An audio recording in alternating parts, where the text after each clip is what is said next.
Pembahasan soal SIMAK UI UTBK 2019 dimulai dari soal nomor 61.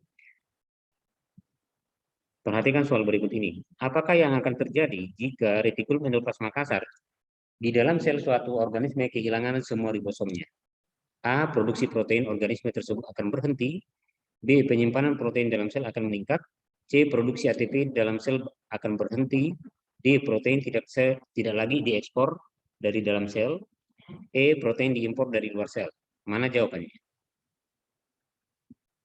Ingat bahwa fungsi dari retikulum endoplasma kasar adalah untuk transportasi protein, ya.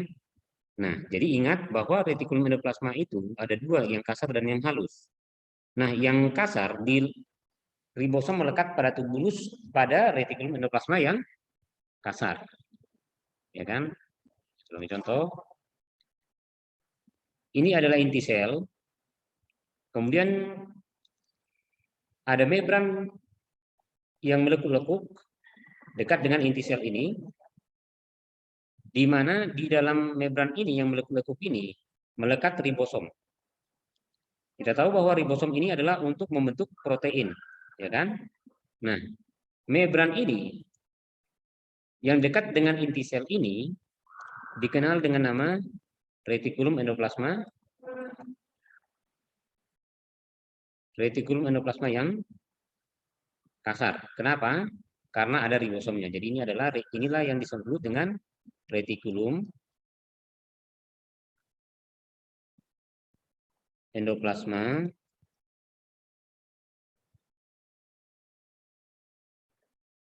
kasar. Nomor 61.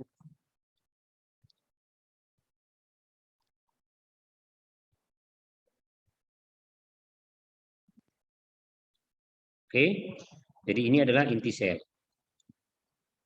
Baik. Nah, tentunya dengan adanya ribosom di sini, di retikulum endoplasma yang kasar ini, maka kita ingat bahwa fungsi daripada ribosom itu adalah untuk membentuk protein, kan? Ribosom. Proteinnya itu akan ditampung oleh retikulum endoplasma yang kasar ini dengan membentuk namanya vesikel. Nah, vesikel-vesikel ini berisi protein. Dan vesikel ini nantinya akan diangkut sampai ke badan Golgi. Jadi ada nanti badan Golgi yang berfungsi untuk mensekresikan proteinnya keluar, ya, atau mengeluarkan proteinnya itu. Namanya ini adalah badan Golgi. Nah, proteinnya itu nantinya sampai di badan Golgi ini akan dimodifikasi. Kemudian dia akan keluar, vesikel ini membawa hasil modifikasi daripada badan Golgi, keluarlah menuju ke dinding sel atau membran sel. Nah, ini misalnya. Jadi, vesikel ini nantinya akan mengeluarkan isinya. Isinya berarti dari pembentukan protein yang berasal dari ribosom, lalu RE kasar tadi membentuk namanya ini vesikel. Vesikel lah yang membawa proteinnya ke badan Golgi. Kalau begitu, jika ribosom tidak ada, nah apa yang terjadi? Itu maksudnya. Jadi, apakah yang akan terjadi jika retikulum endoplasma di dalam sebuah sel organisme kehilangan ribosomnya? Berarti tidak ada proteinnya, kan? Namun, ribosom ini kan ada dua. Satu, dia ribosom bebas yang ada di sitoplasma. Dua, yang terikat kepada organel, salah satu contohnya adalah retikulum endoplasma kasar. Apakah produksi proteinnya akan berhenti? Tidak. Kenapa? Karena masih ada ribosom yang ada ditemukan di sitoplasma. B. Penyimpanan protein dalam sel akan meningkat. Ya, jika tidak ada ribosomnya, apakah penyimpanan protein di dalam sel akan meningkat? C. Produksi ATP dalam sel akan berhenti. ATP itu adalah bentuk energi paling sederhana, ya. Sebagai bahan pembentukan ATP bisa dari protein, bisa dari karbohidrat, dan bisa dari lemak. Jadi tidak hanya protein, berarti yang C itu salah. Yang D, protein tidak lagi diekspor dari dalam sel. Yang E, protein diimpor dari luar. Tidak, kalau yang ini protein tidak diimpor dari luar karena masih ada tadi ribosom di sitoplasma, ya. Berarti antara B dan D. Penyimpanan protein dalam sel akan meningkat. Protein tidak lagi diekspor dari dalam sel. Bagaimana? Nah, ingat tadi nomor 61 ini peristiwa apa namanya? Eksositosis lah ini kan. Ini kejadian eksositosis. Eksositosis pengeluaran zat keluar dari sel. Zat yang keluar itu bisa berupa protein. Sudah? Eksositosis. Jadi yang terlibat dalam eksositosis ribosom, RE kasar, vesikel badan Golgi ya, dan membran sel. Kalau begitu, jika ribosom tidak ada berarti tidak ada protein yang akan dikeluarkan dari sel. Maka nomor 61 jawabannya itu. Yang paling akhir ya. Kita buat ini jawabannya adalah protein. Oh ya, protein tidak lagi diekspor dari dalam sel. Dodol ya.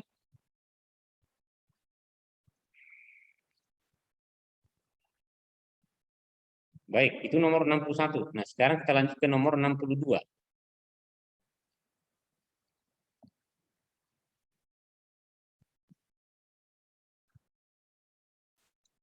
Soal nomor 62.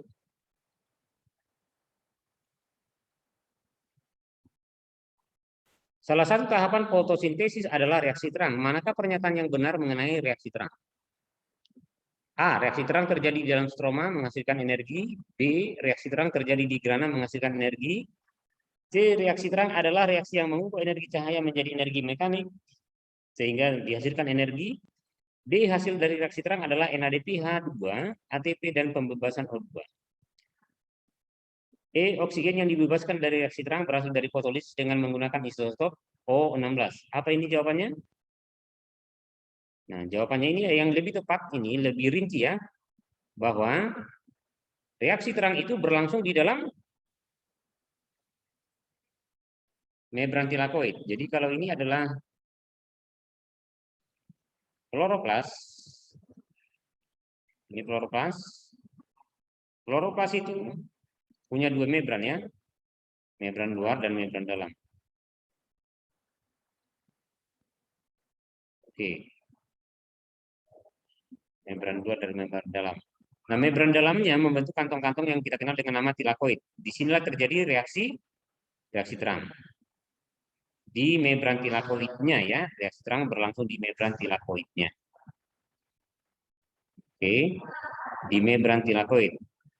Kumpulan dari tilakoid disebut dengan grana. Jadi, reaksi terang berlangsung di membran tilakoid nantinya akan menghasilkan apa di sini? Menghasilkan ATP, NADPH, dan oksigen ya. Itulah hasil reaksi terang. Bisa ya? Jadi iya. Yang ini antara tilakoid dengan tilakoid dihubungkan dengan namanya lamela. Jadi bagian-bagiannya ingat ya. Ini stroma. Tempat reaksi gelap. Lalu ada tadi membran tilakoid. Oke.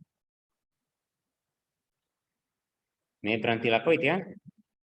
Membran tilakoid inilah tempat berlangsungnya reaksi terang.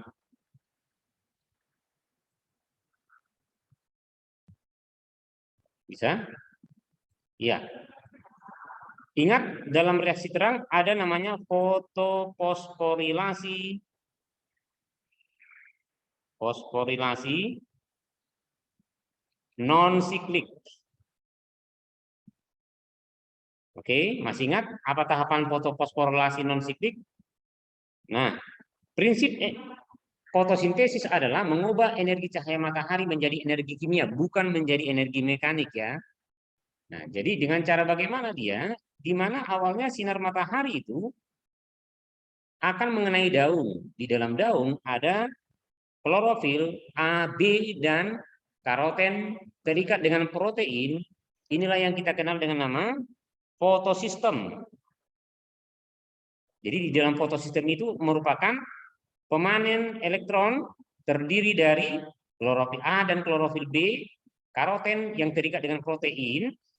Jika dia menangkap sinar matahari dengan panjang gelombang 680 nanometer, maka disebutlah fotosistem 2. Jadi ini 680 nanometer kan. Akhirnya 2 elektron lepas dari klorofil yang ada ditemukan di dalam fotosistem 2 ini. Klorofil apa? AB. Kemudian 2 elektron itu nantinya akan ditangkap oleh siapa? Oleh aseptor elektron yang kita kenal dengan nama plastokinon. Nah, tentunya klorofil sebagai pendonor elektron ya, atau fotosistem 2 sebagai donor pertama elektronnya. Elektronnya diambil dari pemecahan air, yaitu H2O dipecah menjadi 2H positif tambah setengah O2. Nah, dan ini menghasilkan 2 elektron. 2 elektron. Reaksi H2O menjadi 2H positif tambah setengah O2 ini akan menghasilkan elektron 2 disumbangkan ke klorofilnya, disebutlah reaksi fotolisis. Nah, dari plastokinon tadi elektronnya akan bergerak atau pindah ke mana? Ke sitokrom. Oke, ke sitokrom. Sitokrom disebut dengan simbol sit gitu ya. 2 elektron. Nah, 2 elektron itu pindah sekaligus juga memompa proton. Protonnya dipompa, maka terbentuklah ATP, adenosin trifosfat, karena pompa proton melewati sitokrom, terus membentuk ATP. Dari sitokrom, elektronnya akan pindah ke mana? Ke plastosianin, ya. Akan pindah ke plastosianin, disebut PC. Dari plastosianin, elektronnya itu pindah lagi. Kemana dia pindah? Ke fotosistem yang pertama. Fotosistem yang pertama adalah klorofil A, B, dan karoten terikat protein. Berbeda dengan fotosistem 2, karena dia menangkap sinar matahari dengan panjang gelombang 700 nanometer. Jadi panjang gelombangnya adalah 700 nanometer ditangkap oleh fotosistem 1. Nah, elektron itu pindah dari fotosistem 1 karena sudah kena sinar matahari dia. Elektronnya itu nantinya pindah dari fotosistem 1 ditangkap oleh ferredoksin yang disingkat dengan Fd. Lalu ada enzim namanya NAD reduktase akan mentransfer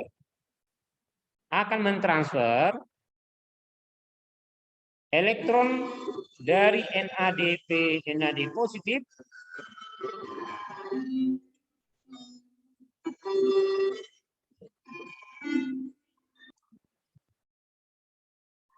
NAD reduktase akan memindahkan elektron dari NAD positif dan ferredoksin ke mana dia dipindahkan? Ke NADPH.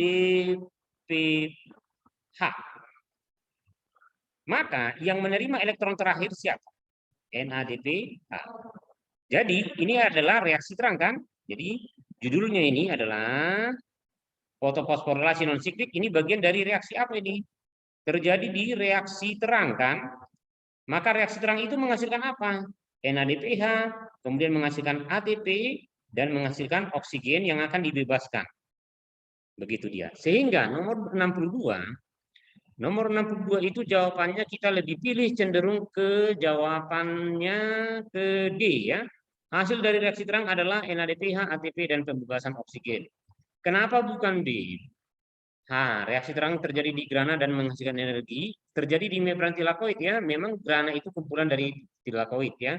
Tetapi ada lagi pilihan yang lebih rinci, yaitu D, hasil reaksi terang adalah NADPH2 dan ATP dan pembebasan oksigen.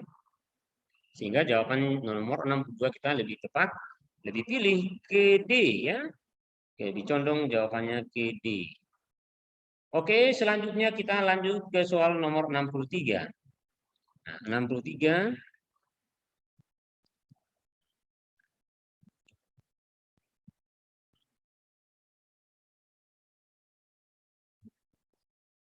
Soal 63. Lihat ya.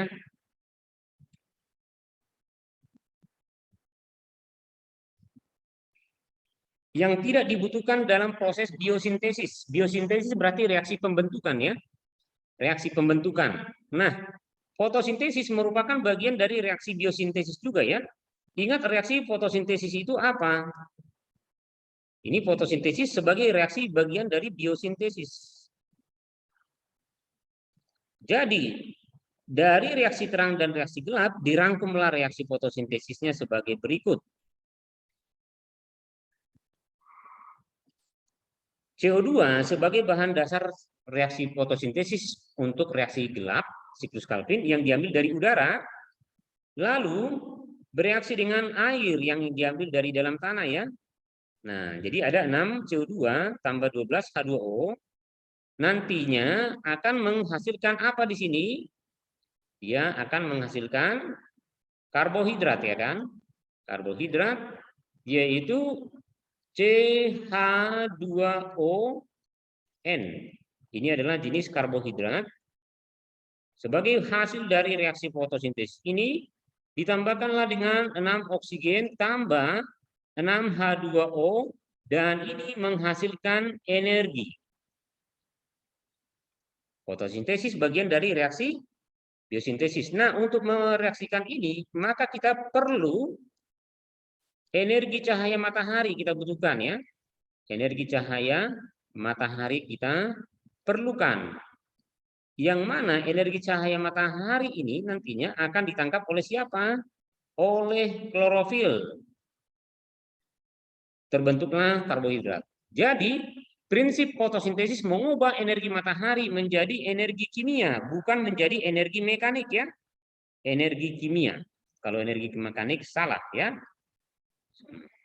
Dia menjadi energi kimia. Oke.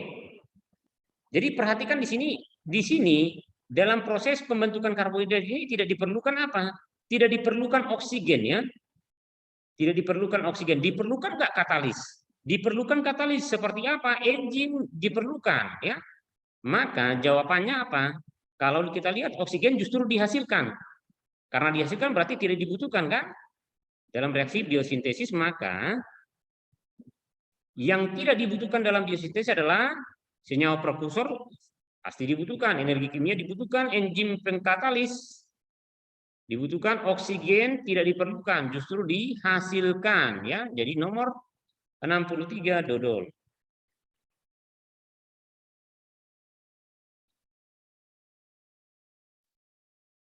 Oksigen.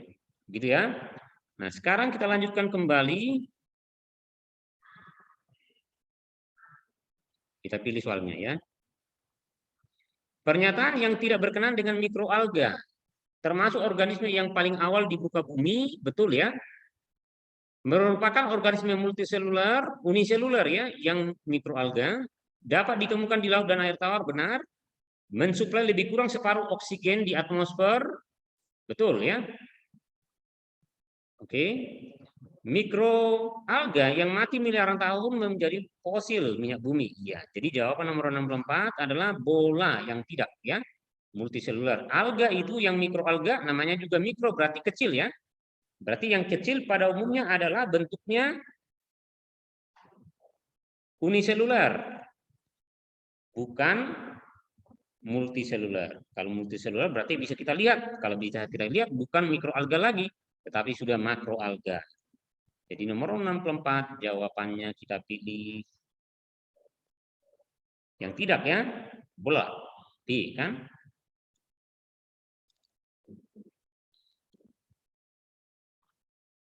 Terus kita lanjut ke soal berikutnya.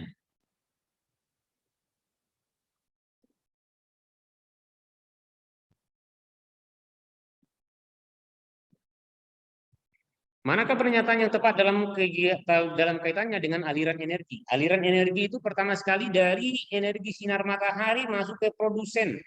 Dari produsen masuk ke konsumen tingkat 1, dari konsumen tingkat 1 ke konsumen tingkat 2, dari konsumen tingkat 2 ke konsumen tingkat 3. Sampai disitulah aliran energi. Nah, kalau begitu kita bisa melihat dalam rantai makanan ini Sebagai sumber energinya adalah pastinya dari sinar matahari, baru ke tumbuhan. Nah, maka tumbuhan memperoleh energi dari sinar matahari, dimakan oleh beruang gerigi. Berarti energinya masuk ke beruang gerigi. Dimakan oleh rusa, energinya pindah ke tubuh rusa. Dimakan oleh belibis, pindah ke burung belibis. Dan belibis dimakan burung elang, energinya pindah ke burung elang. Rumput dimakan oleh marmot, marmot dimakan oleh burung elang, berarti energinya pindah ke burung elang. Kalau begitu, yang pernyataan yang paling tepat, ya, yang paling tepat, energi yang diperoleh dari burung biji akan sama dengan yang diterima oleh elang ekor merah. Salah ya? Kenapa salah?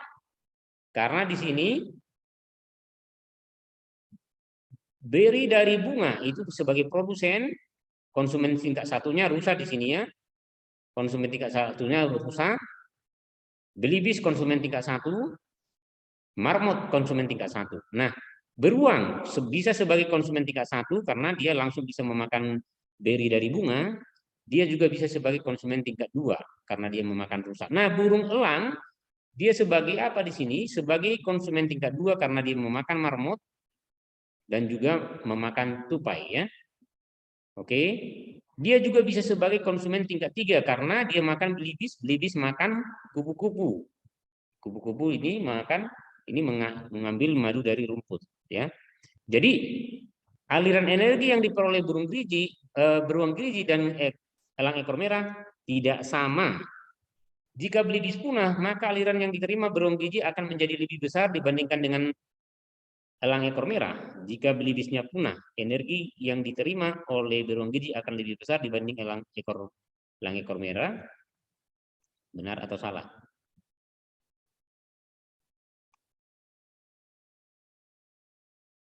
Nah, lihat ya. Belibisnya punah, maka burung elangnya akan berkurang kan? Belibis dimakan beruang gerigi enggak? Tidak ya.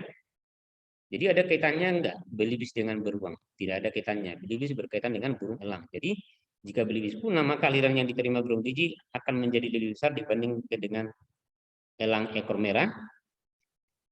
Aliran energi dari seluruh produsen dipastikan sama untuk seluruh herbivora. Detritivora tidak termasuk dalam siklus aliran energi. Ya, dapat dipastikan bahwa aliran energi pada jajaran makanan tersebut tidak akan pernah berubah, bisa berubah ya. Jika ada yang mati ya, bisa berubah. Detritivore tidak termasuk dalam siklus aliran energi, benar ya. Karena dia ini adalah memakan potongan-potongan dari tumbuh-tumbuhan ataupun hewan yang sudah mati ya. Jadi energinya dia tidak masuk ke dalam siklus aliran energi, tapi dia masuk ke dalam siklus rantai makanan atau jaring-jaring makanan. Ya. Aliran energi dari seluruh produsen dipastikan sama untuk herbivore. Herbivore pernah makan tumbuhan ya. Tidak sama karena ukuran herbivore itu beda-beda, berarti energi yang diterima dari cahaya matahari juga akan berbeda. Belibis punah, maka aliran yang diterima beruang gigi akan menjadi lebih besar. Tidak juga. Kenapa? Karena burung elang tidak hanya makan belibis, dia makan ini tupai, dia makan juga marmut ya. Oke. Jadi yang paling tepat di situ adalah detritivore tidak masuk ke dalam aliran energi, tetapi dia masuk ke dalam rantai makanan. 65 jawabannya dulu ya.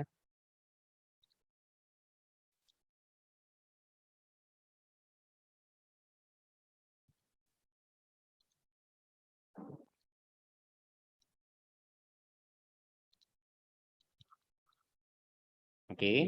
Karena tadi aliran energi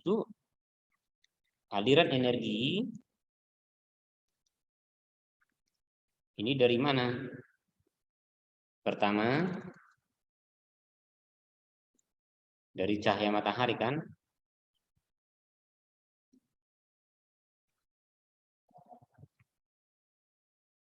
Oke. Ini lihat piramida ekologi kan?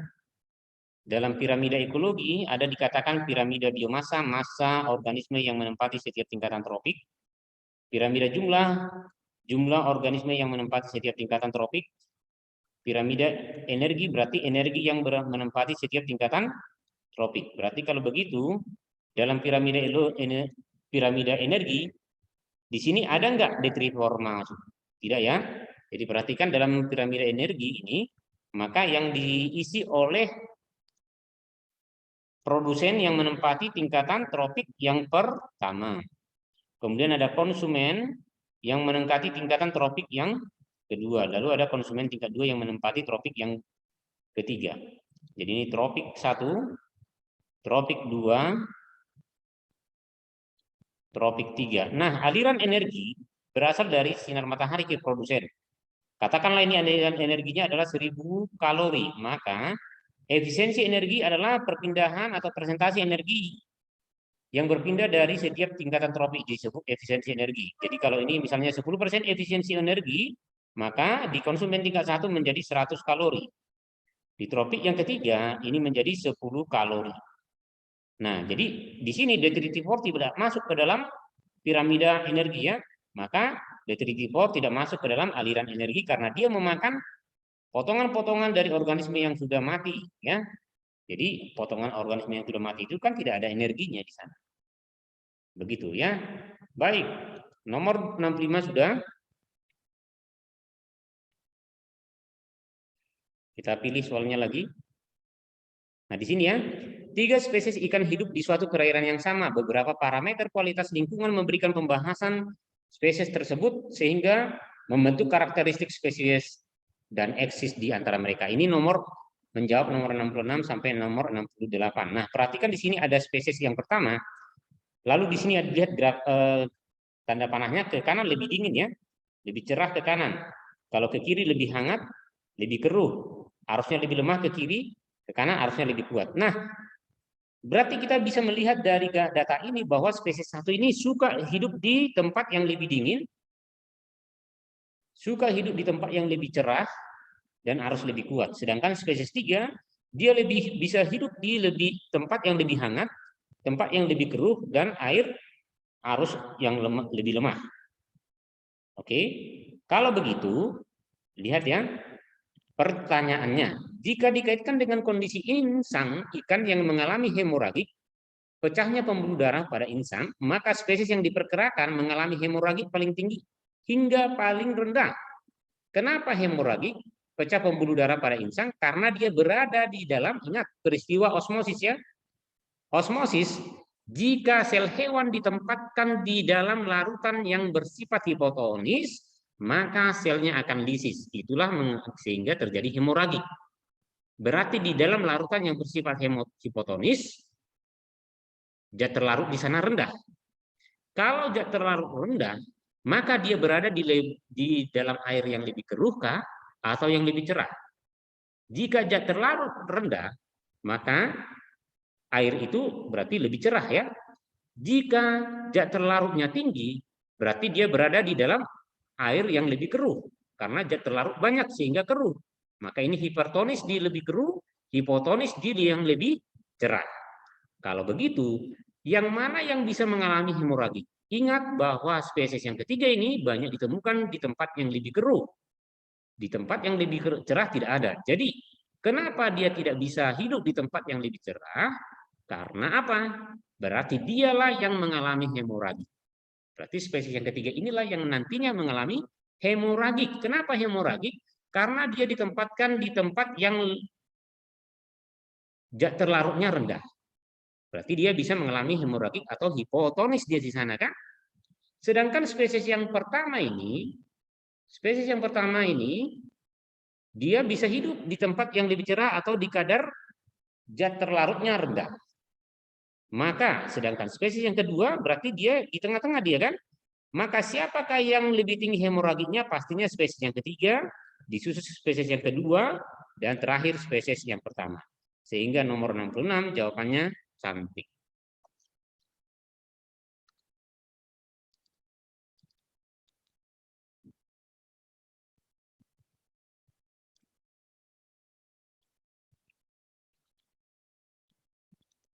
Jadi kita ke peristiwa, ingat ini ya. Ini saya buat penyelesaiannya, kita ingat bahwa kita pernah membahas ada kondisi sel di dalam larutan yang bersifat hipotonis, hipertonis, dan isotonis, gitu kan? Jadi Kalau ini misalnya larutan yang bersifat isotonis, kondisi di luar dengan di dalam sama, ini hipotonis, ini hipertonis. Untuk sel hewan, jika dia berada di dalam kondisi yang bersifat isotonis, berarti di luar dengan di dalam sama ya. Nah, misalnya begini bentuk selnya, lalu di tengah ada inti sel gitu ya.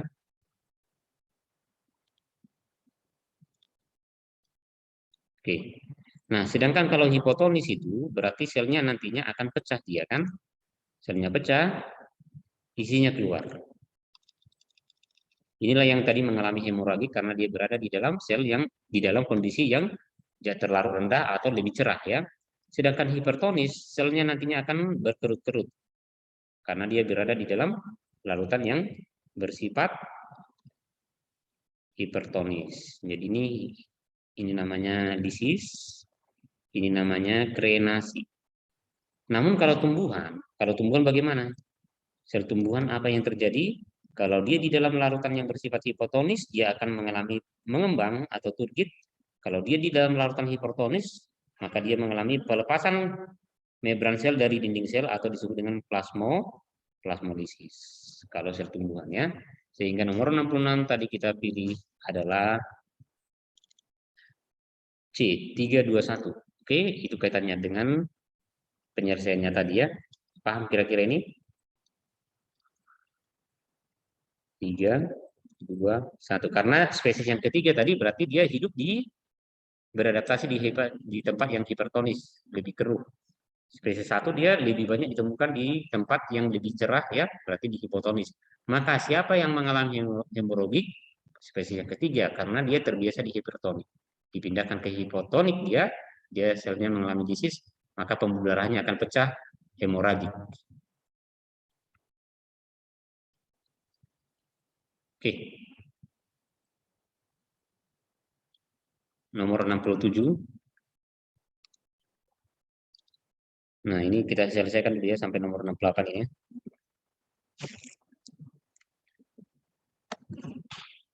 Iya, nomor 67. Hal yang paling memungkinkan jika ketiga spesies tersebut masih bisa ditemukan pada habitat yang sama dengan jumlah merata.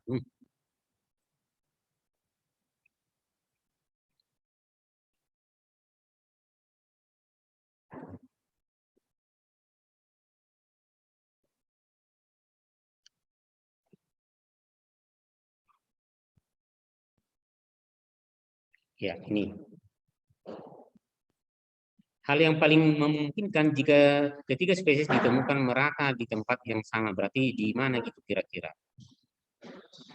Di pertengahan lah itu ya, di tempat yang netral. Berarti ketersediaan sumber daya habitat dalam jumlah besar, sumber daya makanan tersedia dalam cukup terbatas, tidak terjadi kompetisi antara 1, 2, dan 3 di habitat tersebut, daya dukung lingkungan dari masing-masing spesies dapat memenuhi, meskipun terbatas, spesies 1, 2, 3 secara bergantian akan menjadi dominan akan ketersediaan makanan secara berganti-ganti. Jadi jika spesies tersebut masih ditemukan pada habitat yang sama dengan jumlah yang merata, berarti apa yang terjadi? Ingat, daya dukung lah yang lebih tepat ya. Daya dukung lingkungan ini mempengaruhi jumlah populasi dari makhluk hidup ya. Daya dukung lingkungan itu apa? Satu, bisa makanan, bisa suhu ya. Oke, kelembapan itu adalah daya dukung, mendukung kelangsungan hidupnya. Berarti daya dukung dari setiap spesies terpenuhi.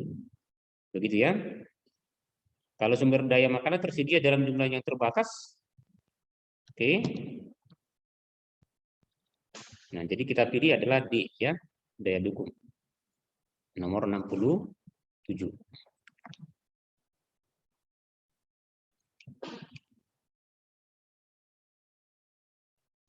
Karena ini sudah lebih luas cakupannya ya. Daya dukung ini tadi terdiri dari bisa berupa nutrisi yang tersedia, oke, bisa merupakan suhu, oke, bisa ya, nutrisi, suhu, kelembapan misalnya, Nah, ini mendukung kelangsungan kehidupan organisme tersebut. Ya, jadi kita pilih daya dukung karena ini lebih luas. Sedangkan tadi ini nutrisi itu sudah termasuk ke dalam daya dukungnya. Ketersediaan sumber daya habitat dalam jumlah besar itu sudah termasuk ke dalam daya dukung. Oke, begitu. Nah, sekarang yang terakhir, kompetisi tertinggi dalam perebutan habitat dengan menggunakan parameter fisik lingkungan, pertemuan antara air laut dan air tawar akan terjadi di mana? Nah, kita lihat di sini pertemuan air laut dengan air tawar, siapa yang lebih dekat? Oke, lihat dari spesies ini ya. Nah, berarti ini spesies yang ketiga ini berarti di lebih yang keruh. Kira-kira inilah yang menjadi hidup di tempat air laut lah ini, ya. Sedangkan spesies satu lebih cerah, dia terlarutnya rendah, berarti di air tawar lah ini kan. Sedangkan spesies tiga ini lebih keruh, berarti di air laut lah ini. Maka siapakah yang lebih dekat dengan spesies yang ketiga ini? Spesies yang kedua. Maka nomor 68, kompetisi tertinggi dalam perebutan habitat menggunakan parameter fisik adalah pertemuan air laut, yaitu antara spesies 2 dan spesies 3, C ya. Oke. Nomor 68, jawabannya C. Karena spesies yang paling dekat dengan spesies yang ketiga adalah